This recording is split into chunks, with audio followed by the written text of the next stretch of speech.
নমস্কার বন্ধুরা, স্বপ্না হবি চ্যানেলে সবাইকে স্বাগত। আজকে আমি বানিয়েছি শাহি পানির মশলা। কাল ছিল আমার ছেলের জন্মদিন, ছেলের আবদারে আমাকে বানাতে হয়েছে শাহি পানির মশলা। তা আমি কিভাবে রেসিপিটা করলাম, পুরো রেসিপিটা তোমাদের মধ্যে শেয়ার করলাম। সঙ্গে থাকো, দেখতে থাকো।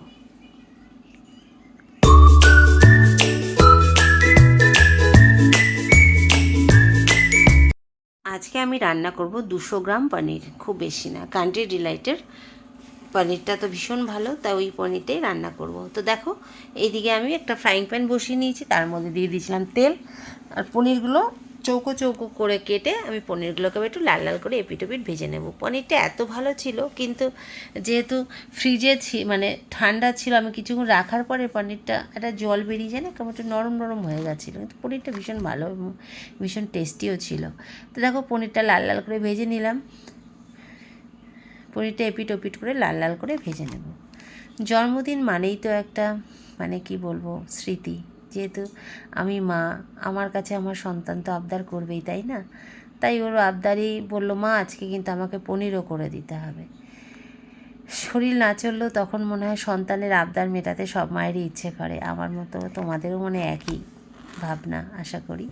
তো দেখো, গল্প করতে করতে পনিরগুলো আমার ভাজা হয়ে গেছে।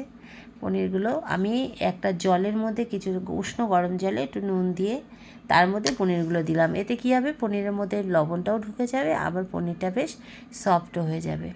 আমি বেশি তেল দেব না। আমি ওই যেটুকু পনির ভাজার পরে তেল ছিল, সেই তেলটার মধ্যেই একটু গোটা গরম মশলা দিয়ে দেবো। তারপরে আমি ওই তেলটার মধ্যে দিয়ে দিলাম গোটা গরম মশলা। গরম মশলাটা একটু মশলাটা ভাজা ভাজা হওয়ার জন্য সময় দেব। তারপরের মধ্যে দিয়ে দেবো আজকে আমি কিন্তু পেঁয়াজ রসুন দিয়েই করছি। আমি ভেজ করছি না আর কি, ননভেজই রান্না করছি পনিরটাকে। তো পনিরের মধ্যে এবার আমি দিয়ে দিলাম ওই 2 চামচ মতো আদা রসুন আর পেঁয়াজ বাটা। খুব সামান্য মশলায় আমি রেসিপিটা করেছিলাম, কিন্তু খুব টেস্টি হয়েছিল। আসলে 200 গ্রাম পনির তো, এতে বেশি মশলা আর কি দেবো, তার মধ্যে এই গরম। দেখো, এবার মশলাটাকে ভালো করে ভেজে নিলাম, যতক্ষণ না এর থেকে পেঁয়াজ রসুনের কাঁচা গন্ধটা বা আদার কাঁচা গন্ধটা যায়। দেখো, আমার মশলাটা বেশ ভাজা ভাজা হয়ে গেছে। এবার এর মধ্যে দিয়ে দেবো 2 চামচ টমেটো বাটা, আর দিয়ে দিয়েছিলাম সামান্য লঙ্কা বাটা, কাঁচা লঙ্কা।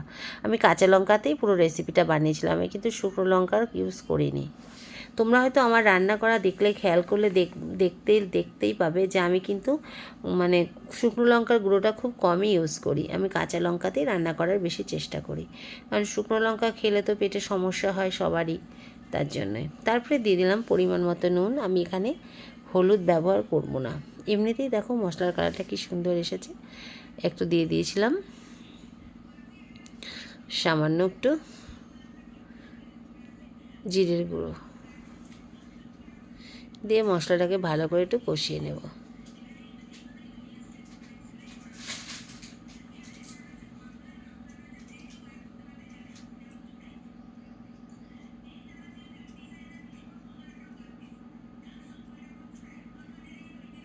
মশলাটা দেখেছো ভালো করে কষানো হয়ে গেছে। আমি তো খুব অল্প তেলে করেছি, তাই জন্য খুব তেলটা ছাড়েনি আর কি, তেলটা দেখা যাচ্ছে না। তারপরে দিয়ে দিয়েছিলাম পোস্ত, কাজু বাদাম আর টক দই দিয়ে এটাকে বেটে রেখেছিলাম। মশলার গ্রেভি কালারটা কি সুন্দর এসেছে না? হলুদ কিন্তু আমি দেইনি।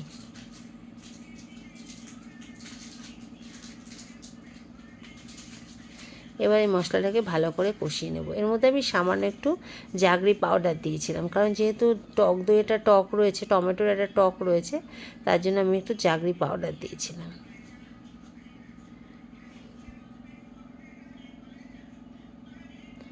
জাগরি পাউডারটা দিয়ে এবার ভালো করে আমি কষিয়ে নিলাম। আমার মশলা অনেকটা কষানো হয়ে গেছে।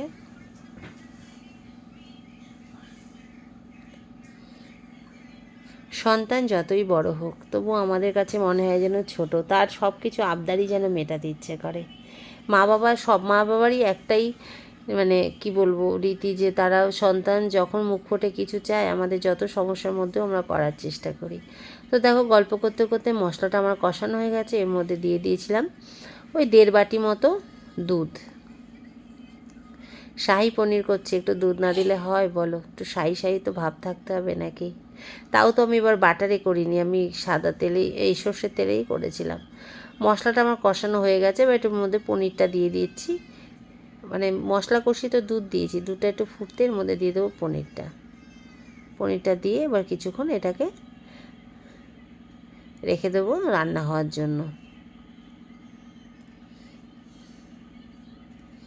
গ্যাসটা এ সময় লো টু মিডিয়ামে করে আমি রেখে দিয়েছিলাম।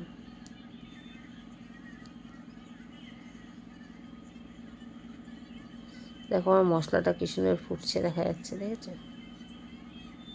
টকবক করে ফুটছে।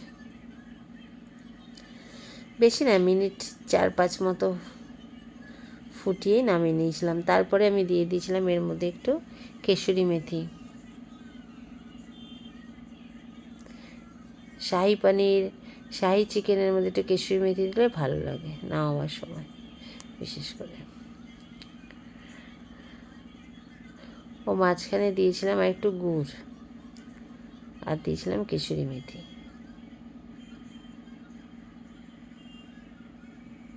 দেখো আমার শাহি পনিরটা রেডি হয়ে গেল। এবার তোমরাও বাড়িতে এইভাবে বানিয়ে ফেলতে পারো শাহি পনির মশলা। যারা নিরামিষ খাও তারা পেঁয়াজ রসুন বাটাটা দেবে না, আর বাদ বাকি সব মশলাগুলো দিলেই হবে। তোমরা যদি মনে করো বাটারে ওটা করতে পারো, কিন্তু আমি এটা সর্ষে তেলেই করেছিলাম। তারপরে পরিবেশন করার জন্য নামিয়ে নিলাম।